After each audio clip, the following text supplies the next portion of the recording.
we go. And we somehow want to link this example of ours to the session of Marx and the discussions we had. It was said that SF helps other models of fields to become better. I very much like the idea. And also what we are doing, we are here implementing some of the evidence-based studies of old age. Person-centeredness is the most important thing there, into practice with using SF approach and tools.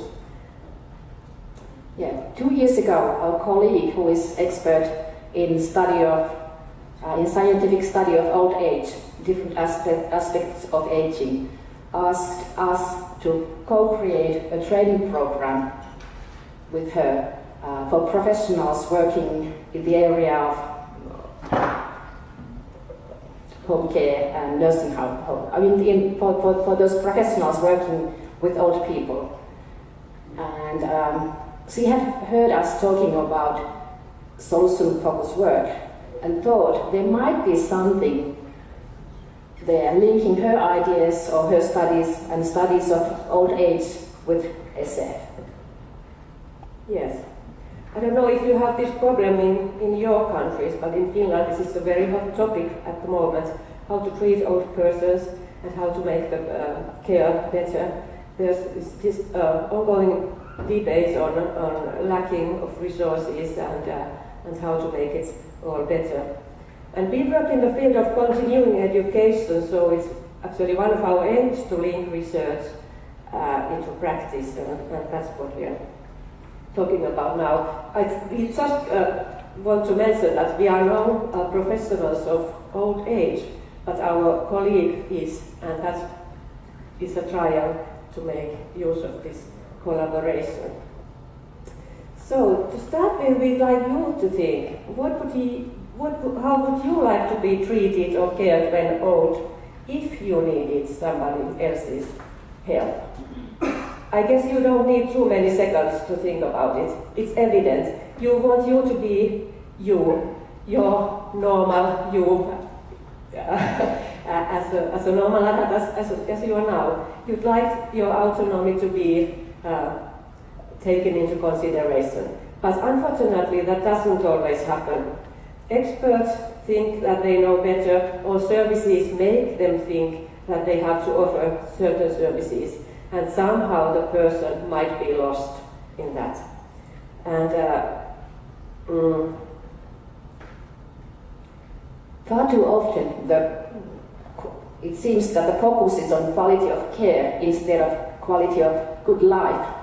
Of course, there is a good intention of improving quality of life through quality of care, but somehow the systems overruns the needs of individuals. And what we saw is that professionals need to relearn, not knowing what we know, but how somehow forget the expertise and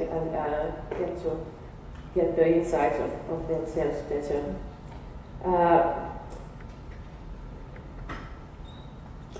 And as Leena told, there is new research of old age, and they outlines very much the concept of person-centeredness, which is, of course, as you all know, a core of SF.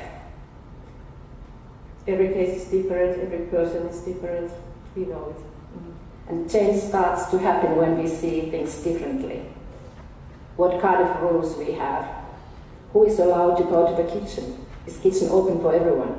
Can I have a cup of tea? Can I make a cup of tea whenever I want? Can I ask my friends come to the kitchen? I mean, we all know that kitchen is the heart of the home. So how does it look like? This is the training program we created, a model somehow.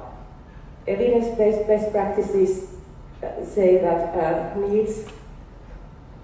when meeting needs, it decreases challenging behavior and improve the self-rated quality of life. That's obvious. And then what we did, we combined our very well-known SF tools, SF questions, coaching skills, participatory methods, which these participants took into use. We had managers and leaders,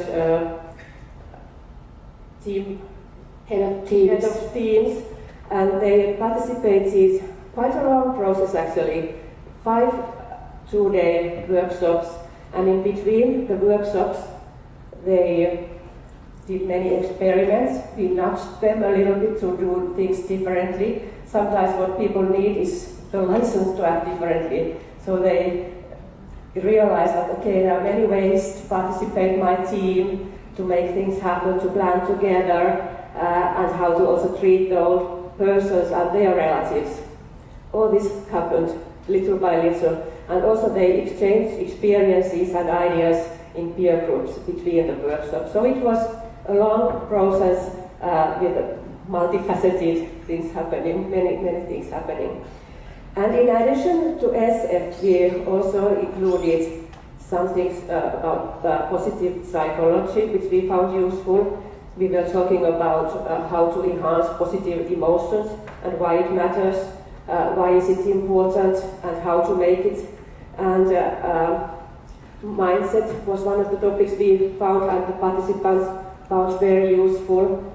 How to recognize the mindset and how to change it, and how the mindset affects our ways of acting. It's very important to talk about these things. And nowadays we have no training without mindfulness. It's one of our favorites, and self-compassion. And also this time the participants found these topics very precious, to find calmness, to get relaxed, to be more in contact with themselves and the others. So it's really improved the interaction. Did I forget something? You can have a next slide. All right.